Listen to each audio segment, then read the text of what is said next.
Shalom, salam nafas pagi. Kasih karunia dan damai sejahtera dari Tuhan kita Yesus Kristus ada dalam kehidupan Bapak, Ibu, Saudara, dan anak-anak. Kita berjumpa kembali dalam Renungan Nafas Pagi yang hari ini didasarkan dari Ibrani pasal ke-6 ayat 13 sampai dengan 20. Sebelum kita merenungkan sabdanya, mari kita menyatukan hati di dalam doa. Bapa yang penuh kasih, kami mengucap syukur akan setiap rahmat, kasih, kemurahan, dan pertolongan-Mu yang senantiasa membangkitkan semangat hidup kami. Kami percaya inilah cara dan keselamatan-Mu yang senantiasa Kau anugerahkan kepada kami. Maka kebenaran firman-Mu yang hendak kami renungkan bersama, kami yakin Tuhan menjadi pengharapan kami untuk terus maju ke depan, menyongsong dari setiap kepastian yang Kau anugerahkan kepada kami. Mohon ampun atas setiap dosa dan pelanggaran kami, Tuhan. Kuduskan dan layakan kami, dan kami siap mendengarkan kebenaran-Mu. Di dalam ya Tuhan Yesus, Sang Sumber kehidupan dan keselamatan, kami naikkan doa ini dengan syukur, percaya, dan berserah. Amin. Ibrani pasal ke-6 ayat 13 sampai dengan 20. Demikian sabda Tuhan. Sebab ketika Allah memberikan janjinya kepada Abraham, Ia bersumpah demi dirinya sendiri, karena tidak ada orang yang lebih tinggi daripadanya. Katanya, sesungguhnya aku akan memberkati engkau berlimpah-limpah dan akan membuat engkau sangat banyak. Abraham menanti dengan sabar, dan dengan demikian ia memperoleh apa yang dijanjikan kepadanya. Sebab manusia bersumpah demi orang yang lebih tinggi, dan sumpah itu menjadi suatu pengokohan baginya yang mengakhiri segala bantahan. Karena itu, untuk lebih meyakinkan mereka yang berhak menerima janji itu akan kepastian putusannya, Allah telah mengikat dirinya dengan sumpah, supaya oleh dua kenyataan yang tidak berubah-ubah, tentang mana Allah tidak mungkin berdusta, kita yang mencari perlindungan beroleh dorongan yang kuat untuk menjangkau pengharapan yang terletak di depan kita. Pengharapan itu adalah saung yang kuat dan aman bagi jiwa kita, yang telah dilabuhkan sampai ke belakang tabir, di mana Yesus telah masuk sebagai perintis bagi kita ketika Ia, menurut peraturan Melkisedek, menjadi imam besar sampai selama-lamanya. Berbahagialah kita yang merenungkan sabda Tuhan, dan berbahagialah kita yang percaya. Haleluya. Amin. Bapak, Ibu, Saudara, dan anak-anak, tema renungan nafas pagi hari ini adalah babat alas. Suatu kali saya berjumpa dengan seseorang dan kemudian melakukan percakapan yang intensif dengannya. Yang bersangkutan kemudian berbicara, "Saya yang babat alas daerah ini." Lalu kemudian saya tanyakan, apa maksudnya? Dia menjelaskan bahwa dialah orang pertama yang ada di tempat tersebut. Banyak pekarangan kosong. Semuanya masih kelihatan rungkut. Artinya masih banyak pohon-pohon. Setelah beberapa waktu, banyak yang lain mengikuti dirinya tinggal di daerah tersebut. Istilah ini juga pernah saya dengar dari tokoh gereja tetangga. "Mas, ini dulu cikal bakalnya adalah saya yang memulai persekutuan di sini, sehingga menjadi besar sampai dengan hari ini. Dulu awalnya yang babat alas merintis semuanya dengan tidak mudah. Tapi sekarang puji Tuhan, kelihatan hasilnya." Dari dua percakapan ini menunjukkan bahwa babat alas bukan berarti kita sedang menebangi pohon, merusak hutan atau lingkungan. Tetapi sebuah karya, tindakan yang mengawali segala sesuatunya. Ketika yang lain belum berbuat, yang bersangkutan telah menjadi ujung tombak. Karena dia yang pertama. Contoh lain, ketika di Purwokerto ada namanya Getuk Haji Tohirin. Sekarang ada getuk asli Haji Tohirin nomor 1, 2, 3, 4, 5. Belum lagi merek-merek lain dengan nama yang berbeda-beda, tetapi semuanya dilabeli asli. Padahal tadi yang merintis adalah Haji Tohirin, yang lain hanya mengikuti.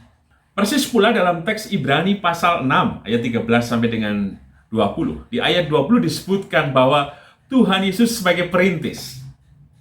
Berarti ia berjalan di depan, mendahului kita. Dan yang mendahului bukan berarti meninggalkan kita, tetapi justru mempersiapkan semua kehidupan kita ke depan. Tuhan yang membuka semuanya, dan ia menyediakan semua. Dan kita tinggal manggon saja. Manggon dalam artian menempati, mengikuti apa yang menjadi jalan kebenaran dan hidup untuk kita. Tentu ini sangat mudah sekali, karena semuanya telah diberikan. Bukan kemudian kita memulai sendiri, tidak. Tetapi semua diawali oleh Tuhan kita Yesus Kristus.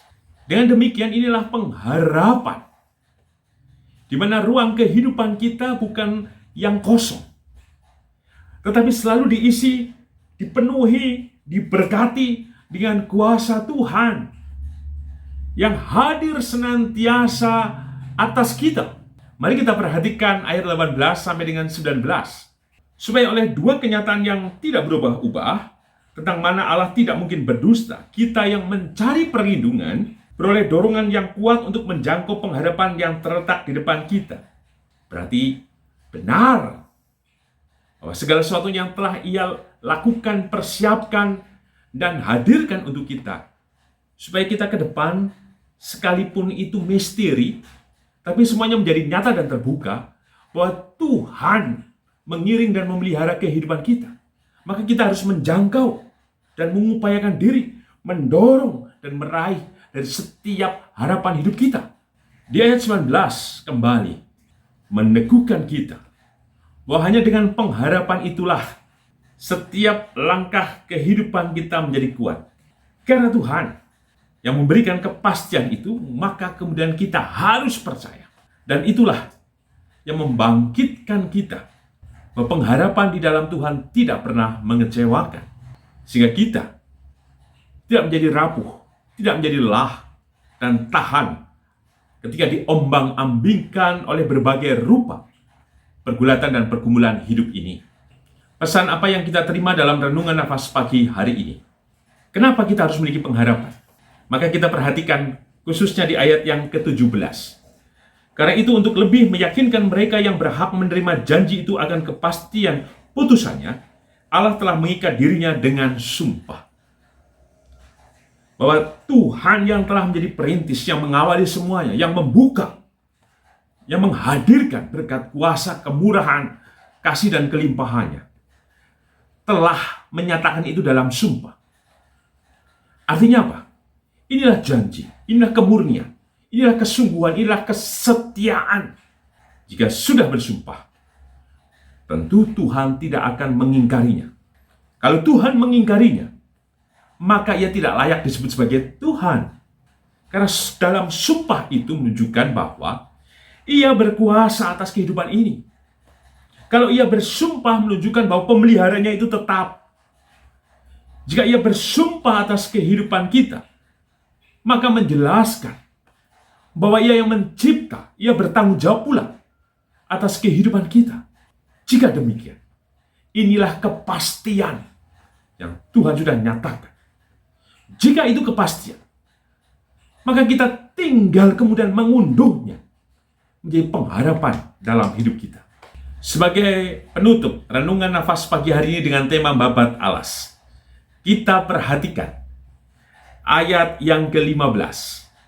Abraham menanti dengan sabar dan dengan demikian ia memperoleh apa yang dijanjikan kepadanya. Tuhan telah memulai semuanya yang baik. Babat alas sebagai perintis, bahkan ditunjukkan dengan kematiannya, pengorbanannya yang luar biasa, dan ia bangkit, bahwa ia berkuasa atas kehidupan ini. Maka yang harus kita lakukan adalah menempuh kehidupan ini dalam pengharapan. Pengharapan karena kasih setia Tuhan dalam sumpahnya. Itu pasti diberikan dan dinyatakan kepada kita. Tugas kita adalah bersabar. Sampai kapan kemudian bersabarnya? Tentu saja bersabar harus senantiasa. Bukan berarti bersabar menunggu terus, tidak. Justru langkah kehidupan kita, Tuhan sudah hadir terus-menerus. Dan ketika kita bersabar, Kita sebenarnya menuju pada kepastian itu sendiri yang Tuhan janjikan kepada kita. Persis seperti Abraham, ia menerima janji dan pengharapan dari Tuhan. Untuk itulah, mari kita terus mendorong diri dengan kuat akan masa depan yang sungguh ada, yang Tuhan berikan. Jangan pernah berhenti. Mungkin kita berlelah, mungkin kita berputus asa.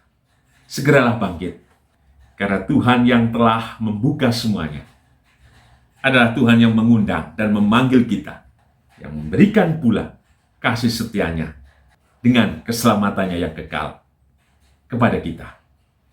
Amin. Mari kita menyatukan hati di dalam doa. Syukur kami naikkan kepadamu Tuhan akan kebenaran firman-Mu yang telah kami terima. Bahwa benar Engkau Tuhan yang telah membabat alas, membuka semua kehidupan kami dengan pengharapan, dengan kekuatan, dengan janji dan kepastian. Bahkan Engkau bersumpah semuanya Tuhan, bahwa apa yang terjadi atas hidup kami, Engkau yang menopang dan Engkau yang memelihara. Maka tolonglah kami Tuhan untuk tetap memiliki pengharapan itu, bahwa masa depan di dalam-Mu adalah sungguh ada. Maka biarlah kami mendorong diri menjemput pengharapan itu, dan dengan bersabar kami terus menempuh kehidupan ini dengan syukur dan percaya serta berserah bahwa kemurahan-Mu tidak akan pernah terlambat dan senantiasa menjawab dari setiap kerinduan dan harapan kami. Terima kasih Tuhan untuk kebenaran-Mu. Maka berkatilah dan tolonglah kami atas situasi kehidupan yang sedang kami rasakan dan alami. Tentu Engkau mengetahui dari berbagai rupa pergumulan-pergulatan yang sedang kami hadapi. Tolonglah kami Tuhan. Kami yakin kuasa-Mu tidak akan pernah berhenti, tetapi kuasa-Mu yang hadir menyatakan rahmat dan mujizat kepada kami yang percaya. Kami yakin juga Engkau memberkati kehidupan rumah tangga kami, menolong dan menyegarkan dan memulihkan kami yang sakit. Dan Engkau memberkati segenap keturunan kami, anak-anak kami, cucu kami. Kami yakin Tuhan, kasih dan kemurahan-Mu terjadi atas mereka. Kami mohon berkat-Mu atas kehidupan bergereja, tolonglah kami. Ya, terus kami bersama-sama di pengharapan, dalam keteguhan, dalam jalan kebenaran dan hidup yang sudah Kau nyatakan kepada kami. Biarlah kami dengan setia menjalani kehidupan itu. Dan di dalam persekutuan gereja, bolehlah kami saling menguatkan dan menyatakan berkat. Berkati juga kehidupan berbangsa dan bernegara. Kami yakin Tuhan, kemurahan-Mu senantiasa berlimpah, dan kasih-Mu yang menyatakan ketentraman dan kesejahteraan atas negara dan bangsa kami Indonesia. Di dalam-Mu ya Tuhan Yesus sang sumber kehidupan dan keselamatan, kami naikkan doa ini dengan syukur, percaya dan berserah. Amin.